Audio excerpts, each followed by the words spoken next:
Hello दोस्तों इस video में हम लोग बायोलॉजी के कुछ इंपॉर्टेंट एमसीक्यू प्रैक्टिस करने जा रहे हैं।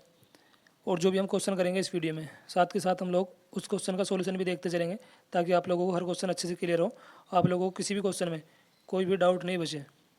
ये सीरीज़ की वीडियो फर्स्ट है, और आने वाले टाइम में इस चैनल पे एमसीक्यू रिलेटेड आपको काफ़ी सारी वीडियो देखने को मिलेगी। जो भी स्टूडेंट नीट 2025 की तैयारी कर रहे हैं उनके लिए वीडियो काफ़ी इंपॉर्टेंट होने वाली है। वीडियो को स्टार्ट करते हैं। देखो, सबसे पहला अपना क्वेश्चन है, the first genetic material is, प्रथम आनुवंशिक पदार्थ कौन सा था, हमसे इस क्वेश्चन में वो पूछा गया है। The first genetic material is RNA, DNA, protein या फिर लिपिड। तो प्रथम आनुवंशिक पदार्थ है आरएनए। इसमें अपना आंसर हो जाएगा फर्स्ट। ये सॉल्यूशन है इसका, the first genetic material is RNA. अगला क्वेश्चन है, how much DNA base sequences among human being is same. Option A दे रखा है हमको 50%, B 60%, and option C 99.9%, and option D 3.4%। तो इसमें अपना आंसर हो जाएगा 99.9% DNA base sequence among human being is same. तो अपना आंसर इसमें हो जाएगा तीसरा, यानी कि सी। इसका सॉल्यूशन है 99.9% DNA base sequence among human being is same. अगला क्वेश्चन है, Taylor and colleagues in 1958 experiment on which plant for providing the replication is semi conservative. तो हमको प्लांट का नाम बताना है। टेलर और उनके कलीग ने 1958 में किस प्लांट पर एक्सपेरिमेंट करके हमको बताया था कि रेप्लिकेशन सेमी कंजर्वेटिवली होती है। पी प्लांट पर, विसिया फाबा पर, चाइना रोज या फिर नन ऑफ द अबव। तो इसमें अपना आंसर आ जाएगा विसिया फाबा, फाबा बीन्स। इसका सॉल्यूशन है, टेलर एंड हिज कलीग्स 1958 इन्होंने बताया था एक्सपेरिमेंट करके कि डीएनए जो रेप्लिकेट करता है क्रोमोसोम के अंदर वो सेमी कंजर्वेटिवली करता है, और इन्होंने वर्क किया था विसिया फाबा और फाबा बीन्स पर। अगला क्वेश्चन है, इन ए डीएनए मॉलिक्यूल, एडेनिन और थाइमिन, मतलब यहाँ पे बॉन्ड बताना है कि देखो, एडेनिन और थाइमिन के बीच में 2 हाइड्रोजन बॉन्ड प्रेजेंट होते हैं, जबकि साइटोसिन एंड ग्वानिन के बीच में 3 हाइड्रोजन बॉन्ड। तो इसमें ये बताना है, इन ए डीएनए मॉलिक्यूल एडेनिन और थाइमिन के बीच 2 हाइड्रोजन बॉन्ड है, एंड साइटोसिन एंड ग्वानोसिन। तो ऑप्शन तो ये करेक्ट हो जाएगा। ये हमसे पूछा है, इसमें दे रखा है एडेनिन ग्वानिन के बीच में 2 हाइड्रोजन बॉन्ड, जबकि एडेनिन और थाइमिन के बीच में होते हैं 2 हाइड्रोजन बॉन्ड। तो ये इनकरेक्ट हो जाएगा। और अगला ऑप्शन में दे रखा है एडेनिन एंड यूरेसिल, एयू के बीच में डबल बॉन्ड, तो ये भी नहीं होगा। और इससे अगले में तो सिंगल बॉन्ड दे रखा है, ये भी नहीं होगा। तो अपना आंसर हो जाएगा फर्स्ट।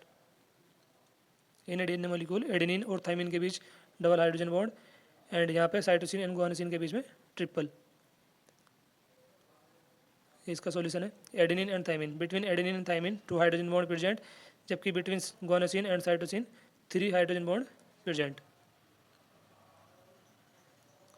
अगला क्वेश्चन है, which one is the following is odd, axial, tall, axial, tall, inflated, and इधर रखा है पोड कलर। तो एक्सियल, टोल और इन्फिलेटेड ये तीनों तो है दोस्तों ट्रेट, जबकि पोड कलर ये कैरेक्टर है।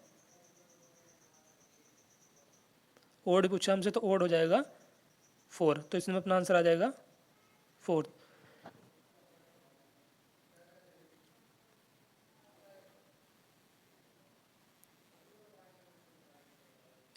ये इसका सॉल्यूशन है, एक्सियल, टोल और इन्फिलेटेड ये तीनों की तीनों ट्रेट है, डोमिनेंट ट्रेट।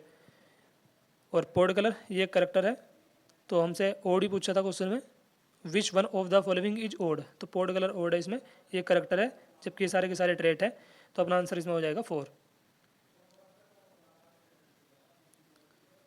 अगला क्वेश्चन है, if a female is sterile due to rudimentary ovaries, which syndrome do you expect in her. Down syndrome, Turner syndrome, Klinefelter syndrome या फिर ओल। तो इसमें अपना आंसर हो जाएगा Turner syndrome. If a female is sterile due to rudimentary ovaries, which syndrome do you expect in her, Turner syndrome. ये solution है इसका, absence of one of the X chromosome in female is Turner syndrome. Such female are sterile as ovaries are rudimentary. अगला question है, the term linkage was coin by Mendel, Sutton, T H. Morgan या फिर Boveri. तो term linkage TH. Morgan के द्वारा दिया गया था। तो इसमें अपना आंसर आ जाएगा T H. Morgan. Term linkage was coin by T H. Morgan. ये इसका सॉल्यूशन है, the term linkage was coin by T H. Morgan.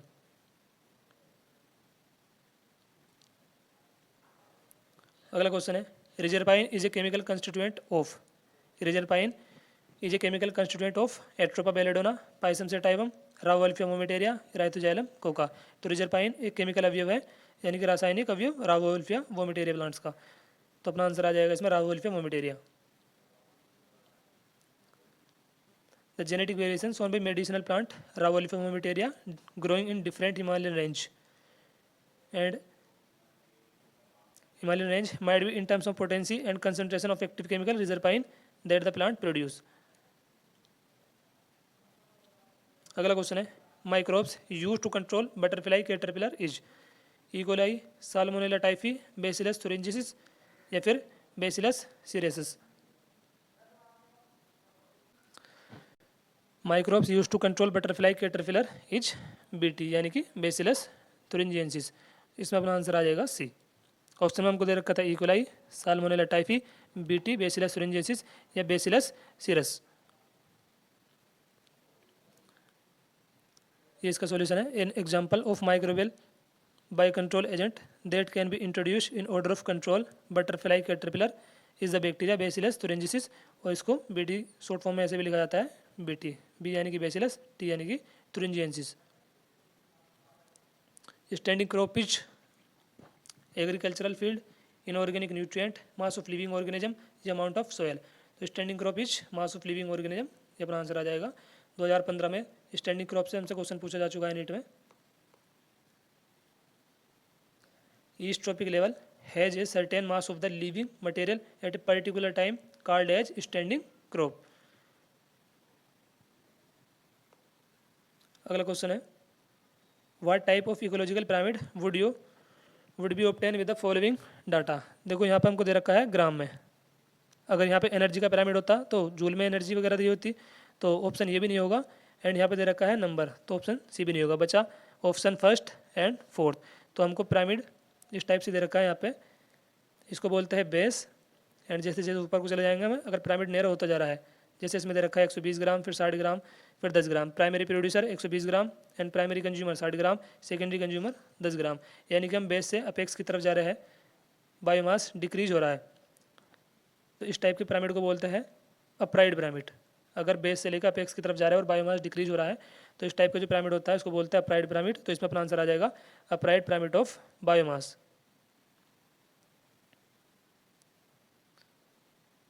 Question था, what type of ecological pyramid would be obtain with the following data. Gram में दे रखा है तो पक्का बायोमास का पिरामिड होगा, एनर्जी का और नंबर का नहीं होगा। ठीक, तो अब ये देखना है कि इन्वर्टेड होगा या फिर अपराइड होगा। अगर पिरामिड बेस से लेकर अपेक्स की तरफ को अगर बायोमास डिक्रीज होता जा रहा है, primary producer, primary consumer and secondary consumer, अगर इस टाइप से बायोमास डिक्रीज हो रहा है, तो हमको जो पिरामिड मिलता है उसको बोलते हैं हम अपराइड पिरामिड ऑफ बायोमास। तो अपना आंसर आ जाएगा इसमें फोर्थ।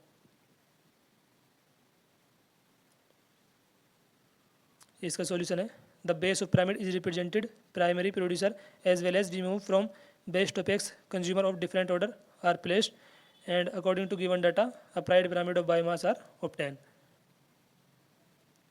अगला क्वेश्चन है, which one of the following are absent in citrus. Citrus एक जिम्नोस्पर्म है, जिम्नो।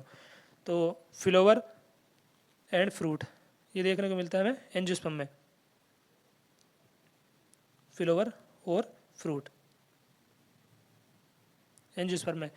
तो हमसे पूछा which one of the following are absent in citrus, तो बी और डी एब्सेंट होगा। बी और डी हमको दे रखा है ऑप्शन फर्स्ट में, इसमें दे रखा है B C D A D only D, तो ये नहीं होने का। तो अपना आंसर हो जाएगा इसमें बी और डी। ओव्यूल जिम्नोस्पर्म में देखने को मिलता है, न्यूक्लियस भी, फ्रूट एंड फ्लावर ये देखने को मिलता है हमको एंजियोस्पर्म प्लांट में। सिट्रस, पाइनस और साइकस ये एग्जाम्पल है जिम्नोस्पर्म के। न्यूक्लियस, ओव्यूल, पोलन ग्रेन यहाँ पर देखने को मिलता है, जबकि फ्लावर एंड फ्रूट ये एंजियोस्पर्मिक प्लांट में ही देखने को मिलेंगे। तो हमसे ये पूछा था कि which one of the following are absent in the citrus, gymnosperm में तो फ्लावर एंड फ्रूट। अपना आंसर हो जाएगा इसमें फर्स्ट।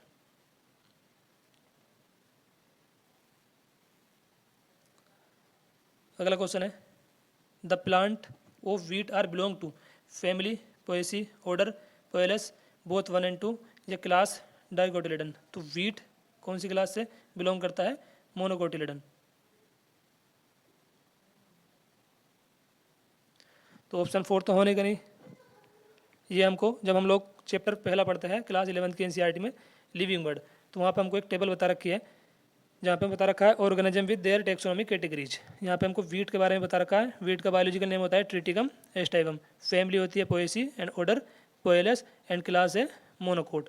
तो पोएसी और पोएलस ये दोनों ऑप्शन फर्स्ट और सेकंड दे रखा था हमको यहाँ पे। The plant of wheat are belong to family Poaceae order Poales, तो इसमें आंसर हो जाएगा बोथ 1 and 2, ये दोनों के दोनों करेक्ट है क्योंकि वीट बिलोंग करता है फैमिली पोएसी को और ऑर्डर पोएलस को, जबकि क्लास मोनोकोट होगी। तो ये ऑप्शन नहीं होगा, ऑप्शन इसका सी करेक्ट हो जाएगा।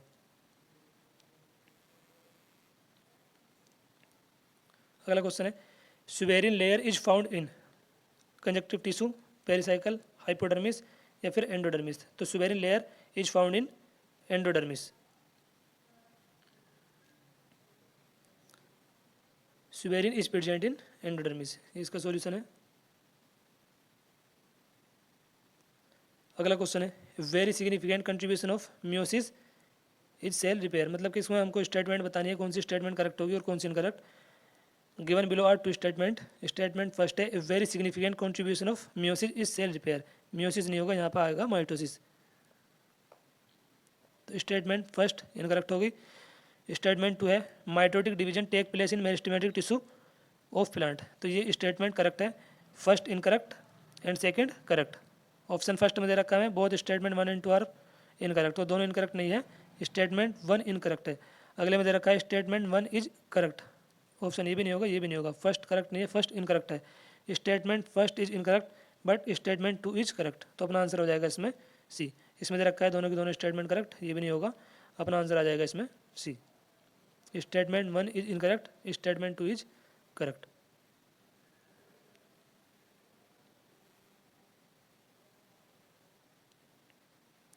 ए very significant contribution of mitosis, मैंने बताया था ना यहाँ पे माइटोसिस आ गई, इसका सॉल्यूशन है a very significant contribution of mitosis is cell repair and statement 2 mitotic division take place in meristematic tissue of plant.